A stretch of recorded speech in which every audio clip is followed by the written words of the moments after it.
Swastiastu. Halo teman-teman semuanya, pada kesempatan kali ini saya akan menjelaskan tentang kaitan talasemia dengan mutasi dan juga evolusi.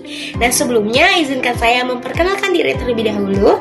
Perkenalkan, nama saya Niputu Valentina Febrianti, nomor absen 35 dari kelas 12 A1. Nah, pada materi sebelumnya itu aku udah sempat membahas tentang talasemia, yang dimana talasemia merupakan penyakit genetik yang disebabkan oleh mutasi gen.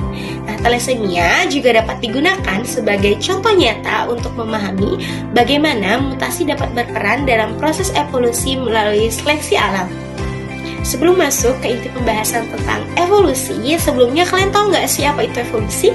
Nah, jadi evolusi adalah perubahan frekuensi gen dalam suatu populasi dari generasi ke generasi dalam waktu yang lama. Yang dimana artinya evolusi tidak terjadi pada individu, tetapi terjadi pada populasi. Perubahan ini terjadi karena adanya variasi genetik dalam populasi, yang dimana variasi genetik tersebut dapat muncul akibat dari mutasi. Selanjutnya ada hubungan mutasi, seleksi alam, dan evolusi menurut Charles Darwin. Nah, menurut Darwin, evolusi terjadi melalui proses yang disebut dengan seleksi alam. Seleksi alam adalah proses di mana individu yang memiliki sifat paling sesuai dengan lingkungannya akan mampu bertahan hidup dan menghasilkan keturunan. Sifat yang menguntungkan itu kemudian diwariskan dari generasi ke generasi berikutnya.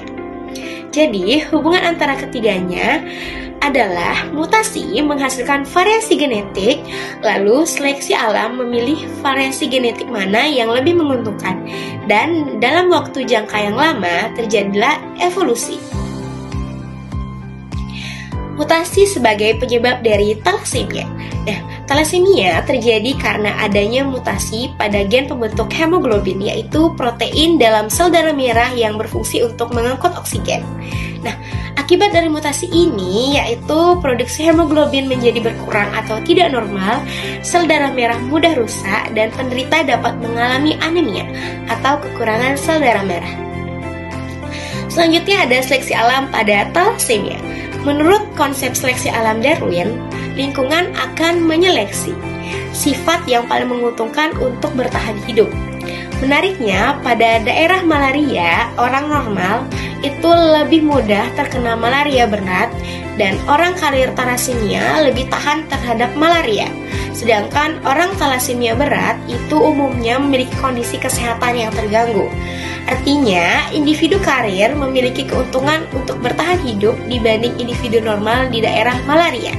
Karena mereka mampu bertahan hidup, mereka kemungkinan lebih mungkin hidup lebih lama, lebih mungkin memiliki keturunan dan menurunkan gen mutasi tersebut. Nah, inilah disebut dengan seleksi alam. Selanjutnya ada hubungannya dengan evolusi. Nah, karena gen talasemia memberikan keuntungan di lingkungan tertentu, gen tersebut tetap bertahan dalam populasi. Dalam jangka waktu yang lama, frekuensi gen talasemia meningkat dan tetap ada dalam populasi. Nah, terjadi perubahan komposisi genetik dalam populasi. Perubahan genetik populasi terdiri dari generasi ke generasi berikutnya, yang dimana inilah disebut dengan evolusi. Kesimpulannya, talasemia terjadi karena adanya mutasi genetik yang menghasilkan variasi genetik. Nah, seleksi alam kemudian mempertahankan sifat karier karena memberikan keuntungan di lingkungan tertentu. Gen tersebut kemudian diwariskan dari generasi ke generasi berikutnya, sehingga dalam jangka waktu panjang menyebabkan evolusi. Hal ini membuktikan bahwa mutasi, seleksi alam, dan juga evolusi itu saling berhubungan. Demikian materi yang dapat saya sampaikan, semoga dapat membantu memahami hubungan antara mutasi, seleksi alam, dan juga evolusi pada kasus talasemia. Sekian, terima kasih. Om Santi Santi Santi.